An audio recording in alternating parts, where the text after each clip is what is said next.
जवाब नहीं आया है। खैर, लेकिन ये अब आगे यही होगा, आपको प्रश्न पहले दे दिया जाएगा और आप उसे हल करें, और हल करने के बाद, सॉल्व करने के बाद उसे आप अपना आंसर ग्रुप में पोस्ट करें। ठीक है, चलिए पहला प्रश्न है,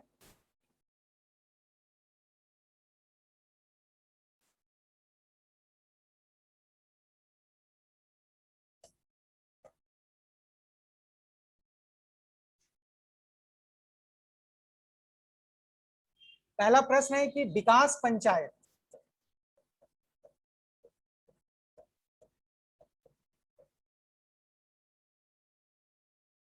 यानी पंचायती राज व्यवस्था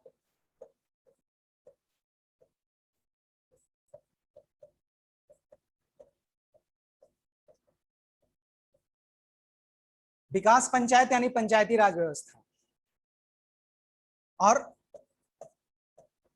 न्याय पंचायत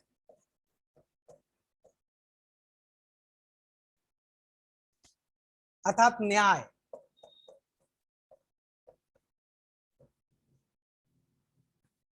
तो पंचायती राज की स्थापना तो की गई, 3 स्तर पर पंचायती राज व्यवस्था की स्थापना की गई। विकास पंचायत से अलग न्याय पंचायत की स्थापना, यानी इस पंचायत की स्थापना, न्याय पंचायत, इस पंचायत की स्थापना की सिफारिश किस समिति ने की थी? तो इस समिति की इसकी सिफारिश अशोक मेहता,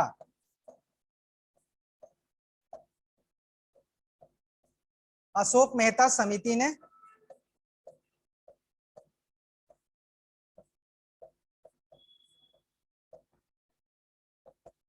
अशोक मेहता समिति ने की थी। अशोक मेहता समिति 1978 में गठित की गई थी और यह समिति 1978 में गठित की गई थी। इस समिति की जो मुख्य सिफारिश थी, अशोक मेहता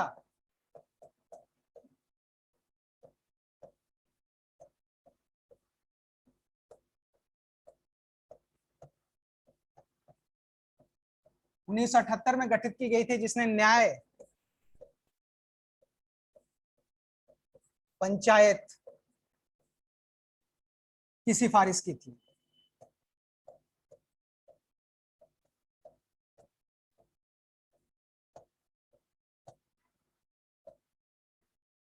न्याय पंचायत की सिफारिश की थी।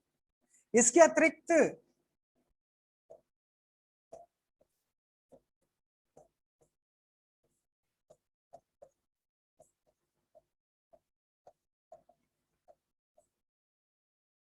पंचायती राज व्यवस्था को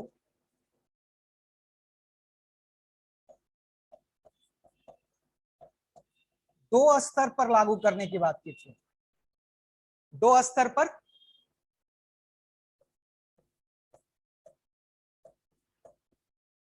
लागू करने की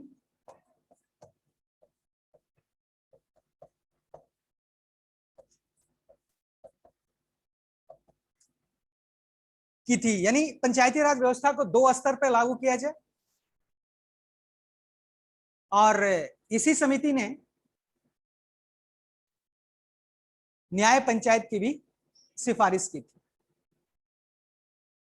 दूसरा प्रश्न है, सांसद स्थानीय विकास निधि, सांसद स्थानीय विकास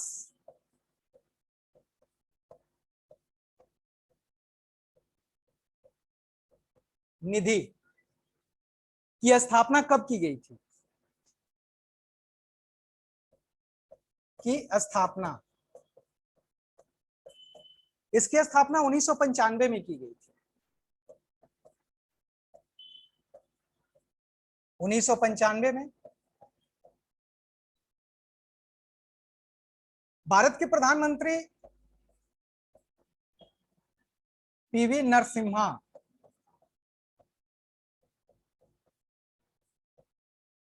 नरसिम्हा राव थे और उन्होंने ही इस योजना की शुरुआत की थी और सभी सांसदों को प्रतिवर्ष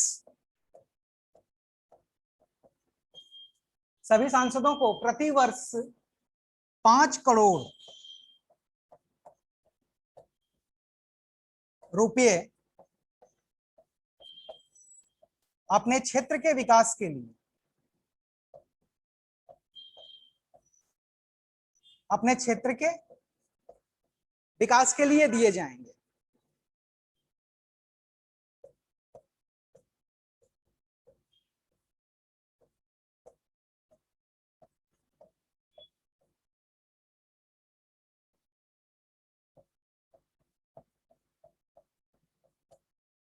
अपने क्षेत्र के विकास के लिए प्रतिवर्ष, यानी सांसद स्थानीय विकास निधि, और ये जो राशि दी जाती है, राशि आवंटित की जाती है, इसका खर्च जिला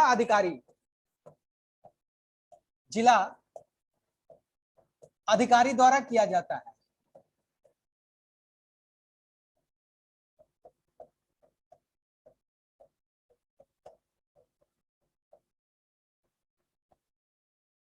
यानी उस निर्वाचन क्षेत्र के विकास के लिए कौन कौन सी योजना और ये धनराशि कहां खर्च की जाएगी, किस मद में खर्च की जाएगी, यह निर्णय जिला अधिकारी द्वारा और उन्हीं के देखरेख में यह धनराशि खर्च की जाती है। तो 1995 में पीवी नरसिम्हा राव के समय, यानी वो भारत के प्रधानमंत्री थे और उस समय ही ये स्थानीय सांसद स्थानीय विकास कोष की स्थापना की गई थी। प्रतिवर्ष सांसदों को, चाहे वो लोकसभा के सदस्य हो या राज्यसभा के सदस्य हो, अपने निर्वाचन क्षेत्र के विकास के लिए 5 करोड़ राशि प्रतिवर्ष उनको दी जाती है। अर्थात एक टेन्योर में लोकसभा के सदस्य को 25 करोड़ रुपए मिलते हैं अपने क्षेत्र के विकास के लिए, जबकि राज्यसभा के सदस्यों को, क्योंकि उनका कार्यकाल 6 वर्ष का होता है, इसलिए 30 करोड़ रुपए उन्हें अपने क्षेत्र के विकास के लिए दिए जाते हैं। अब ये योजना आज भी चल रही है। अब हम नेक्स्ट क्वेश्चन की तरफ बढ़ते हैं। नेक्स्ट क्वेश्चन है, संविधान के कौन से संशोधन द्वारा यह प्रावधान किया गया कि 356 के दुरुपयोग का पुनरावलोकन किया जा सकता है? अर्थात 356, अनुच्छेद 356, आपको पता है अनुच्छेद 356 में राज्यों में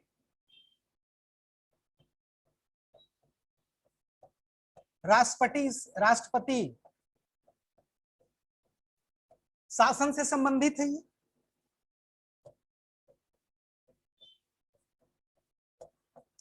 राष्ट्रपति शासन से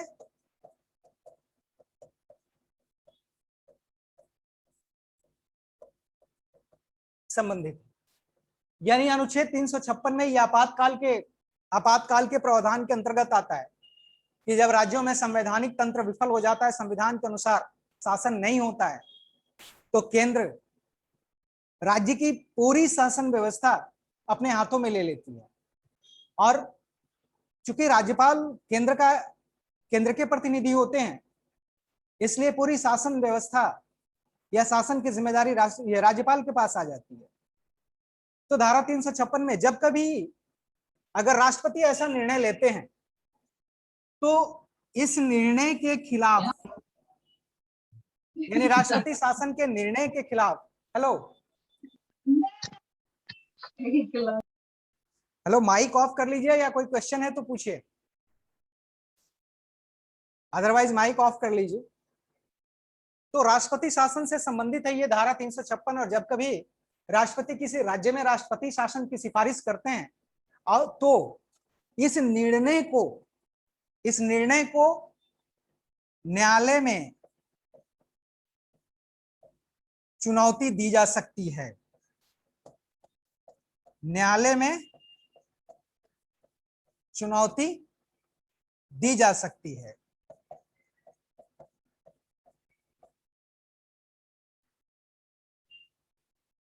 न्यायालय में चुनौती दी जा सकती है।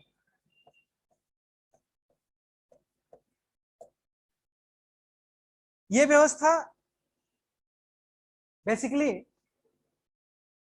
44वें संविधान संशोधन द्वारा किया गया था। 44वें संविधान 44वें संविधान संशोधन द्वारा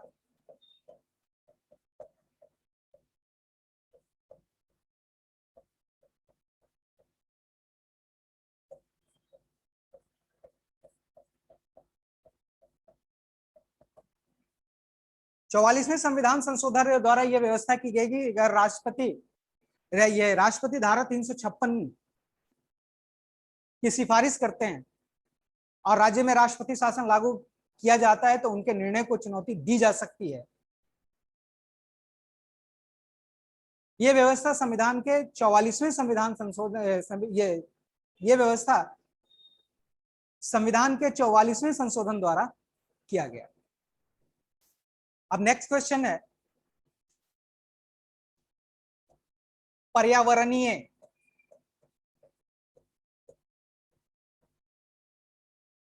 पर्यावरणीय मामलों की सुनवाई के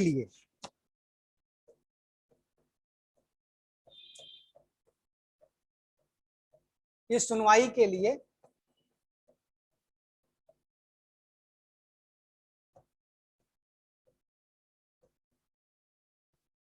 हरित न्यायालय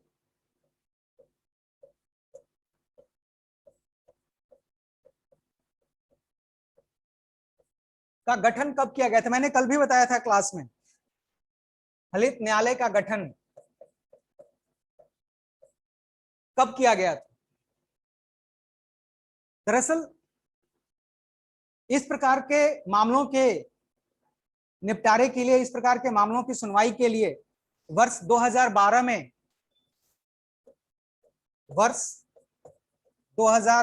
में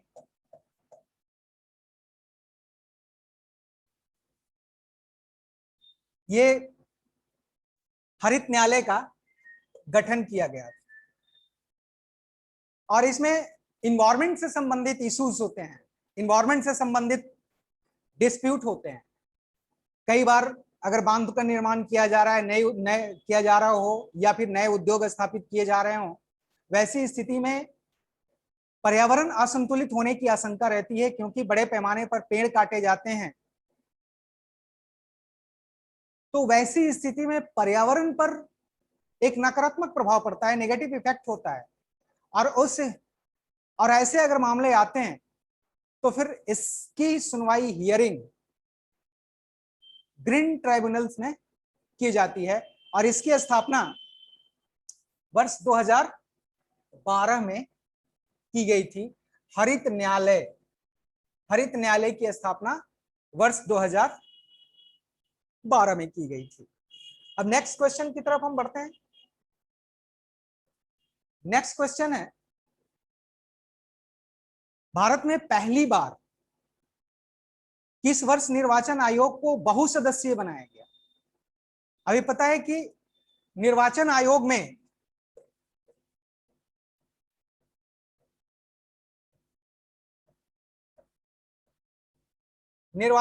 में 3 सदस्य होते हैं। मुख्य निर्वाचन आयुक्त,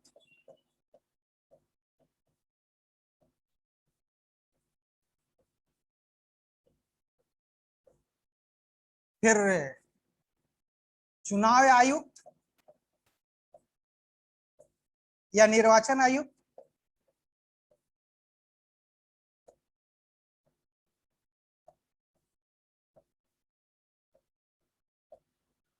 अर्थात इसमें 3 सदस्य होते हैं।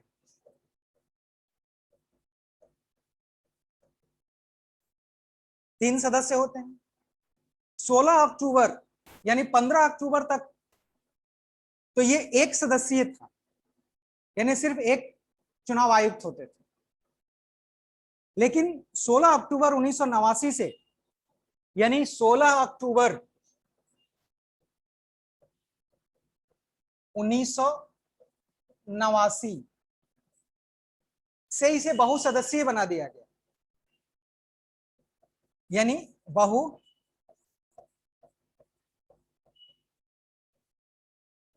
सदस्यीय बना दिया गया।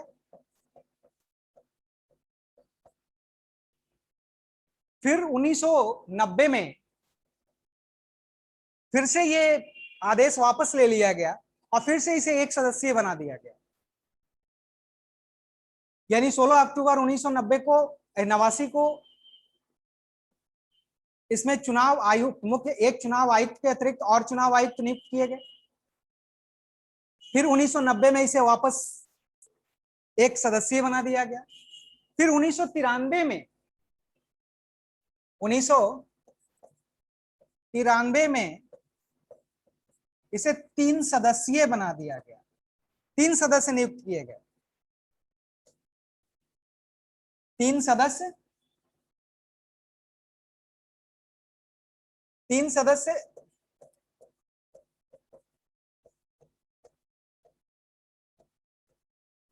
नियुक्त किए गए।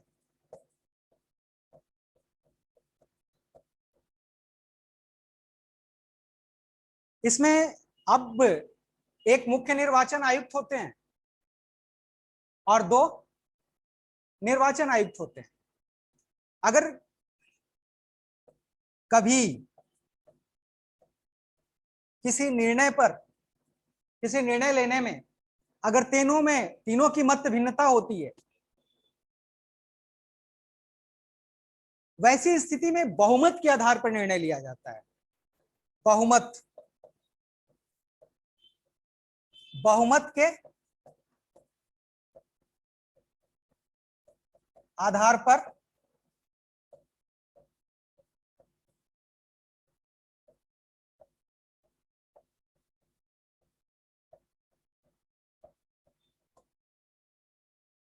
के आधार पर निर्णय लिया जाता है, यानी 2 सदस्य जिस निर्णय के पक्ष में होते हैं वही निर्णय लागू होता है। तो स्पष्ट हो गया, 16 अक्टूबर 1989 को ये बहुसदस्यीय बनाया गया, फिर 1990 में यह आदेश वापस ले लिया गया और फिर से इसे एक सदस्यीय बना दिया गया। लेकिन 1993 में जो निर्णय लिया गया वो आज तक लागू है और आज भी निर्वाचन आयोग में 3 सदस्य होते हैं, एक मुख्य निर्वाचन आयुक्त होते हैं और 2 निर्वाचन आयुक्त होते हैं। तो हम नेक्स्ट क्वेश्चन की तरफ बढ़ते हैं। मुख्य सूचना आयुक्त, मुख्य सूचना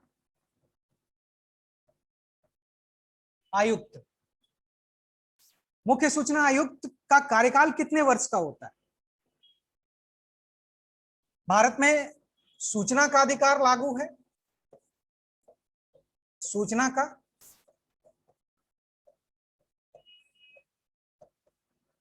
अधिकार लागू है, ये वर्ष 2005 से ही, वर्ष 2005 से ही ये लागू है।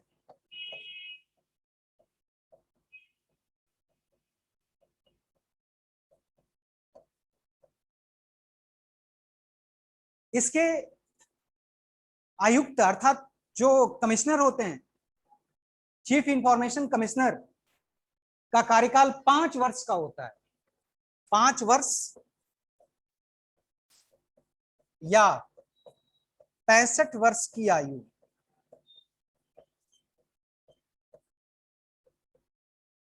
जो भी पहले पूरा हो, अगर 5 वर्ष पूरे हो जाते हैं तो वो मुख्य सूचना आयुक्त के पद से हट जाते हैं, या 65 वर्ष की आयु पूरी हो जाए तो वो मुख्य सूचना आयुक्त के पद से हट जाते हैं। इनकी नियुक्ति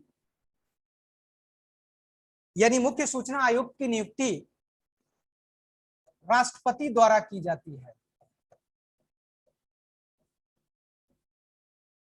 मुख्य सूचना आयुक्त की नियुक्ति राष्ट्रपति द्वारा की जाती है। और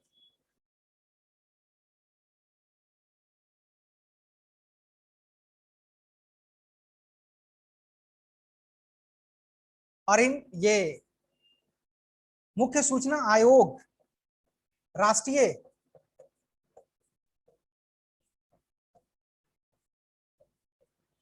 सूचना आयोग,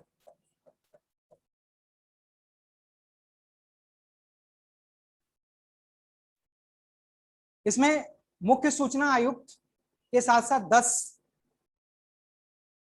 केंद्रीय सूचना आयुक्त का प्रावधान। अब नेक्स्ट क्वेश्चन की तरफ बढ़ते हैं। केंद्रीय सतर्कता आयोग, केंद्रीय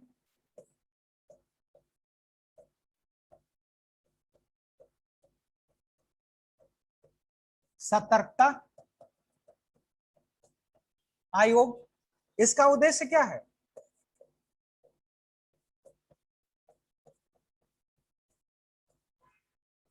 भ्रष्टाचार,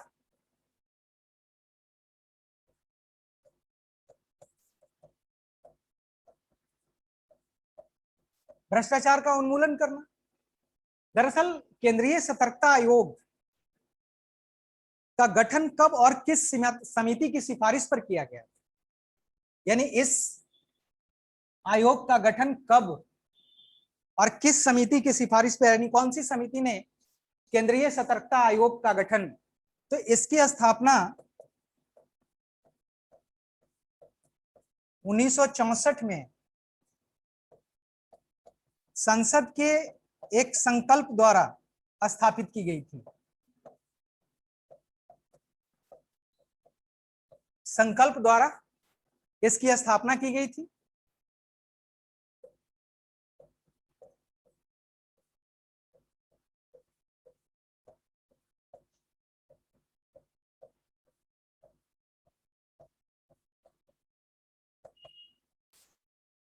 यानी 1964 में इसकी स्थापना की गई थी और संसद के संकल्प द्वारा इसकी स्थापना की गई थी। और संथानम समिति,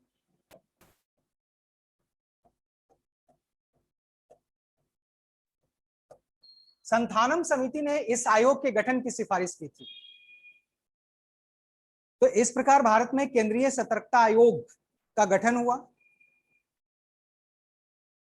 अब नेक्स्ट क्वेश्चन की तरफ हम बढ़ते हैं। आपको पता है कि भारत में जीएसटी लागू है। GST, goods and service tax, ये एक अप्रत्यक्ष कर है। लेकिन कई ऐसे आइटम्स हैं, कई ऐसी वस्तुएं हैं जिनको जीएसटी के दायरे में नहीं रखा गया। उसमें से एक पेट्रोलियम प्रोडक्ट भी है। यानी पेट्रोलियम प्रोडक्ट को अभी तक, पेट्रोलियम उत्पाद को, पेट्रोलियम उत्पाद को जीएसटी में नहीं रखा गया है।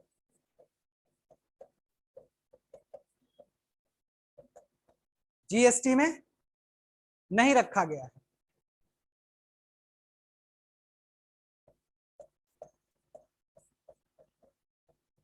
इसमें कौन कौन से 5 ऐसे पेट्रोलियम प्रोडक्ट हैं, 5 पेट्रोलियम प्रोडक्ट हैं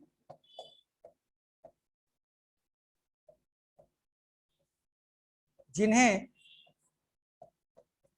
जीएसटी में नहीं रखा गया।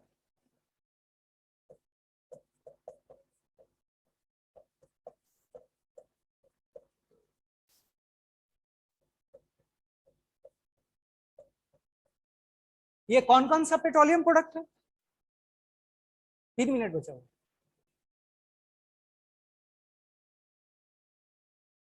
इसमें कौन कौन सा पेट्रोलियम प्रोडक्ट है? तो पहला crude petroleum, high speed diesel,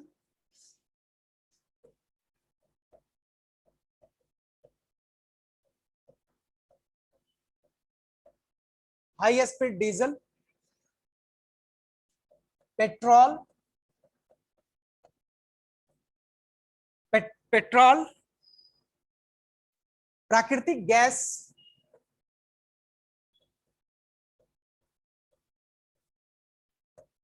और टरबाइन इंजन।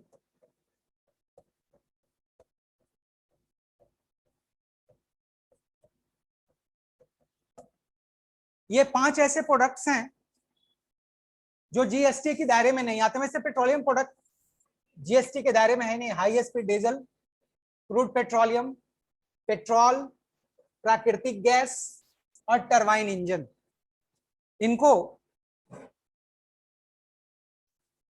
जीएसटी के दायरे से बाहर रखा गया है। अब नेक्स्ट क्वेश्चन की तरफ हम बढ़ते हैं। नेक्स्ट प्रश्न है,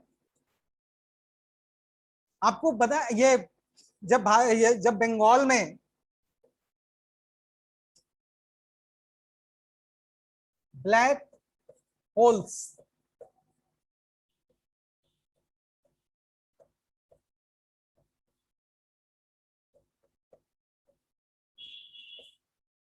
आमतौर पर ब्लैक होल्स, ये इसका निर्माण अंतरिक्ष में होता है।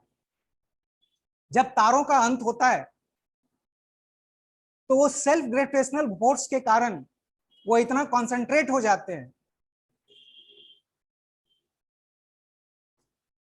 और इसमें इतनी अधिक गुरुत्वाकर्षण शक्ति, ग्रेविटेशनल फोर्स क्रिएट हो जाता है जो लाइट को भी एब्जॉर्ब कर लेता है। इतना ज्यादा, इतना पावरफुल ग्रेविटेशनल फोर्स होता है। लेकिन ये ब्लैक होल्स, बंगाल में ये घटना घटी थी। बंगाल में जब बंगाल के नवाब सिराजुद्दौला थे,